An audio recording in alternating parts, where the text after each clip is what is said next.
The purpose of life lies in the process of living. Live with clarity, love, freedom. As you can see, I'm quoting from this fantastic book by Acharya Prashant, Truth Without Apology. Welcome to this special feature on NDTV. I am Preeti Dahiya, and Acharya Prashant ji is right now sitting with me for another wonderful round of conversation that we've been having around this book. And we want to expand further on several topics that we've not managed to cover before this. So Acharya ji, we have spoken about how this is truth without apology, how it's a mirror really to all of us for our day-to-day lives.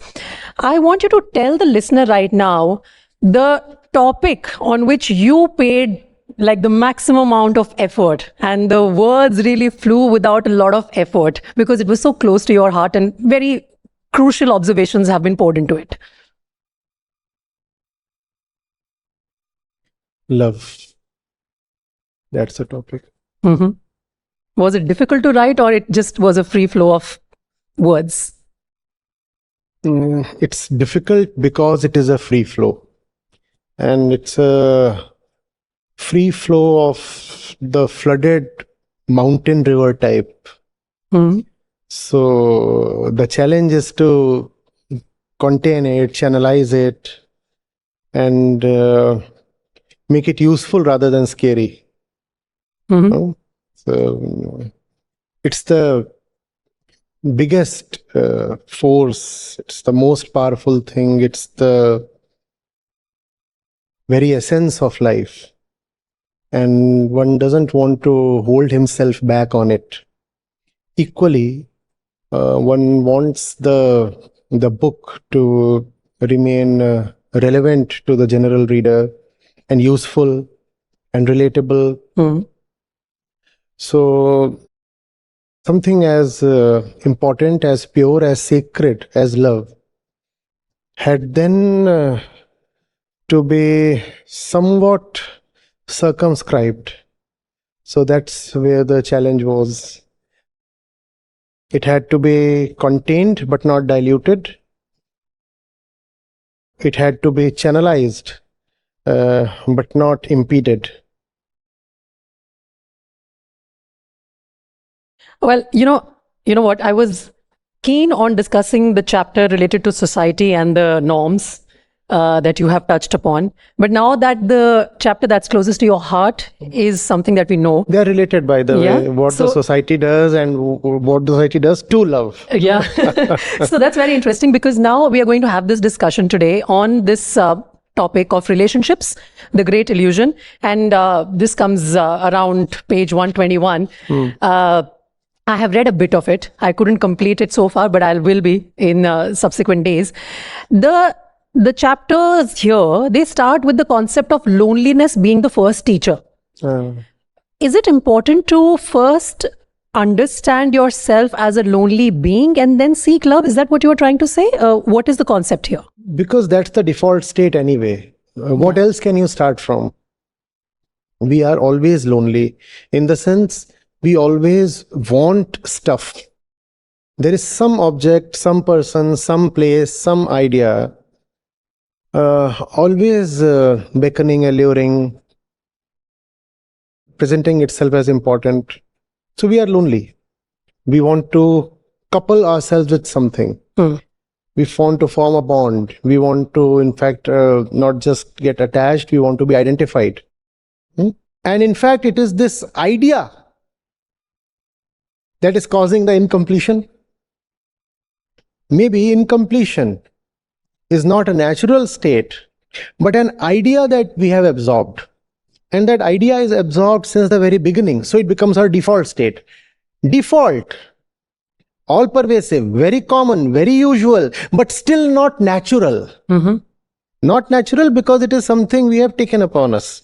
It is like clothes we are wearing. Right? So one starts from there. Why do I think if I get that house, that car, or that man or that woman, then I'll be no more lonely? Right? Isn't loneliness a concept then?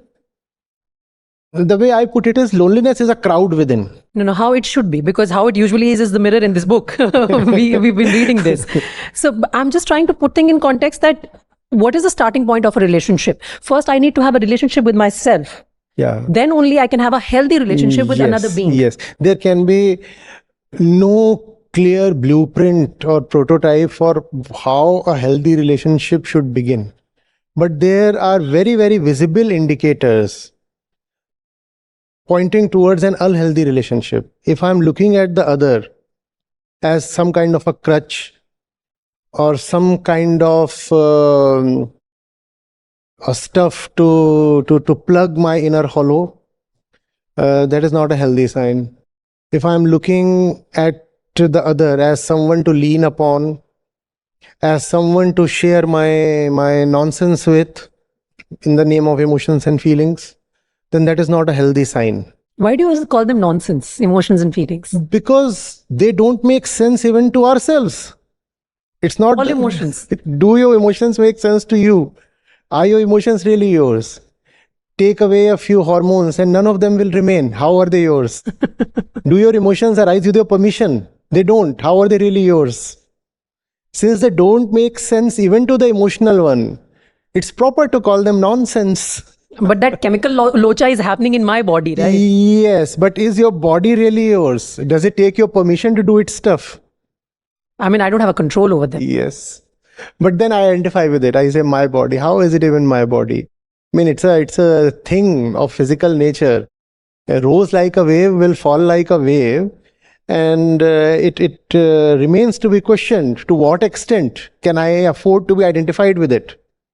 I have to say it's easier said than done. It's easier read than implemented for a person who's covering a journey. Nobody has to implement it. This book or any kind of wisdom never demands implementation. All it asks for is understanding. If you have understood, implementation happens in its own little ways, very subtle ways, without being forced, without being arranged, without being planned. It just happens. You don't have to rush yourself or push yourself into it. It will happen. Don't worry about implementation. The question rather is, do we understand? Okay, so when we dive further into this chapter, we go through various emotions which are nonsensical to a philosopher's mind. But for a common person, we are suffering at the hands of those relations almost and emotions on a daily basis. We talk about the sense of insecurity that one person feels when he or she is in a relationship with another person. Yeah, it's part of relationship because we are who we are. As long as we remain ignorant, we will remain insecure about the other.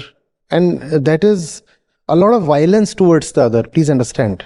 It's not that we love the other so much that the thought of losing the other makes us insecure. It's just that a lot of our what should I say, comforts and conveniences and identities, they depend on the other. Therefore, we want to hold the other. We want to clutch the other like a thing useful. If something is useful to you, you don't want to let go of it, do you? So that's what possessiveness is. That's what insecurity about that thing is. The more that thing is useful to you, the more that thing panders to your self-interest, the more closely you will want to guard it. Thicker will be the vault you put it in. And that is often touted as love. It is not. It is just your own selfish interests taking upon a holy name, which is very misleading. Most of that which we call as love is actually just self-interest. Real love is possible only when you know that the other cannot bring anything to you. You relate to the other to share, not to gain, right? And then that can be rightfully called as love. Is love making us vulnerable, or is it a valuable thing in our life that we want to live with? Yes. First of all, there has to be value within you, and then you can share it with the other. That you can call as love. On the other hand, all that you carry within is hurts and wounds born out of ignorance. then there is just vulnerability. And even if you relate to the other, all you will be sharing is wounds. And see, just because you are gripping the other tightly, that does not mean there is love or affection. Right? A jeweler holds on to his wares very tightly. Even the street vegetable vendor would not tolerate a stray animal coming and picking on his veggies. That does not mean there is love. Just that the vendor expected some gain out of selling those fruits or vegetables. And now he seems to be losing what he desired of. So he's angry. That does not mean that there is any love. Love, first of all, is a very internal thing, very individual thing. It is not a thing between two people. First of all, love is a thing between you and yourself. First of all, love is your attraction towards your own inner purity. And then that purity shines through in all your relationships. That is secondary love. But for that secondary love to be great, to be lovely, first of all, the primary thing must be set all right. It would sound strange, I know, and I can gather from your expression. But love is, first of all, a thing within each person. I ought to have a taste for the inner sky, for purity, for not being little or confined or scared. I don't want to be all that. And that is love. I love myself so much that I cannot allow myself to lead a petty life. Do you get a sense of what I'm trying to say? Yeah. That is love. You can also relate it to self-respect. You can relate it to fulfilling your potential. So that point really gets me to think that the nature of love is also to evolve. Yes, of course. You see, inwardly, one is on a journey. Yeah. Right? Hopefully, on an upward journey. Right? Not to come down. Not to come down. Inwardly, one is continuously becoming better, and that is the purpose of life. And if one is related to the other, that upwardness, that newly gained height would obviously be shared. And the nature of relationship must accommodate that, not just accommodate that, celebrate that. I have become better. I am no more the person you once related to. Yeah. Please celebrate that instead of complaining, instead of saying, "Oh, you have changed, you are no more the same person." There is a chapter on when closeness becomes a cage, in which we are talking about continuously checking on our relationships. If we have become dependent, have I turned exploitative? Have I started holding self-centered expectations? And is the other person expecting too much? If we are constantly checking on our relationships, are we truly enjoying our relationships? No, checking is not an active thing. It is a thing of passive observation. I do not mean you have to check on somebody or inquire like a policeman. But reflect. Just see. Be open to what you see. Don't close your eyes.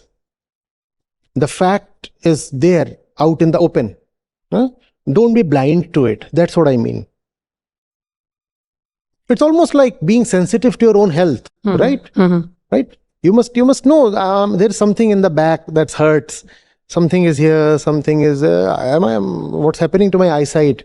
It's like that. So if you use Gen Z lingo, these can be the red flags. Yeah, the red flags, and there are red flags. Just that desire makes us blind to them.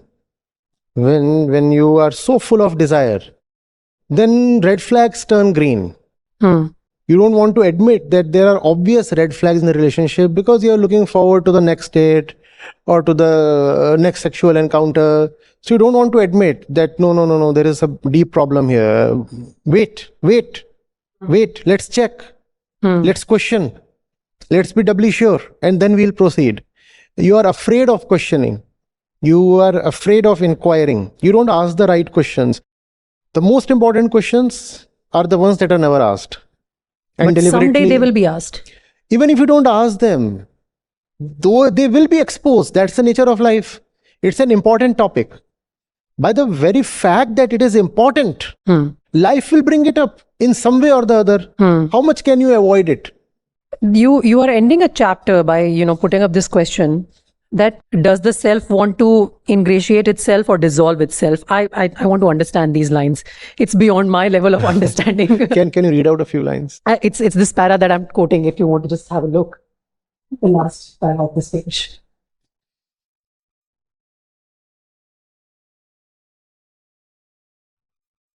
This one. Yeah, this one. I'll start with the previous one. That is our normal human love. As objects meet objects, such unions exist only under certain conditions. When the conditions change, the dream is over. Can there be love beyond chemistry? Does the self want to ingratiate itself or dissolve itself? Dissolution can come only when the self sees itself as needless. This seeing is at the core of all wisdom. It is self-awareness, the sine qua non for love. Yeah. This is my call. Yeah. How can there be space for the real thing when the unreal keeps posing as the real? You see, the unreal cannot enter your life declaring that it is unreal. Right? Will you ever accept lies if lies present themselves as lies? Will you? You will not. You must have been lied to, some incident in life. How did the person or whatever succeed in lying to you? They said, this is the truth, right? So lies present themselves as truth. Someone's truth. Someone's truth, as reality, to be accepted. Yeah. And you accept them. So what we have as per ourselves is always the truth, even if it is a lie. But the very fact that it has been accepted means that we took the lie as truth. Means whatever sits within us is for us the truth. And if it is already the truth for us, how can the real thing now enter? Because we are assuming that the real thing is already here inside within. So what it says is, you have to then look at what you already have and ask, to what extent is it real? And that is self-dissolution. Why? Because all that this sits within us. This is what we call as the self. This is what we call as the self. Now, real love is waiting outside there. But this self is not admitting real love. That's the real thing. But this self is not admitting the real thing. Why? Because it assumes that the real thing is already inside. Right. Whereas what is inside is unreal. It was just masking as real. So how can you then admit that within? By first seeing that this is unreal. You don't have to to vacate the space first. You don't have to be determined to vacate, but you have to be determined to inquire. Because it is your sanctum sanctorum. This is your sacred place. This or this, whatever. This is the most precious place you can have. And before you admit something in here, you must first check for its veracity. Right? Now we all have already maybe made a mistake and something has seeped in. Still, check for its credentials. Inquire into its reality. And then maybe something very, very real out there waiting for us will find a space to be welcomed. So that's the beauty of this conversation and this book, that it's not only talking about us and our expectations from others and what they do to us and etc. etc. It's about self-reflection and completing a journey within before you start a journey outside. Right. So as a parting note for this round of our conversation, let's just put this page, chapter number 18 context. Be whole before you belong. Unless you are a complete person within yourself, you will never become a worthy partner. You will, if I may say, be a clinger. And if I can be allowed to be harsh, you will be a parasite. Because if I'm not whole, what am I coming to you for? To eat your food. To eat your food. My plate is not whole, so I'm targeting your plate and I'm calling it a relationship. I have desires and you are the means to fulfill those desires. That's why I come to you and I say I'm a loving person. This is not love. And because you will not admit to my desires, so I offer a bargain. I say, fine, do you too have some desires? I can fulfill your desires. And let the two of us then pair together. Won't work for long because you change, your desires change, and a relationship founded on desires is bound to wither away. Right. Acharya, once again, I'm going to leave the listener and the viewer to take it and understand it, because understanding is the true window to wisdom.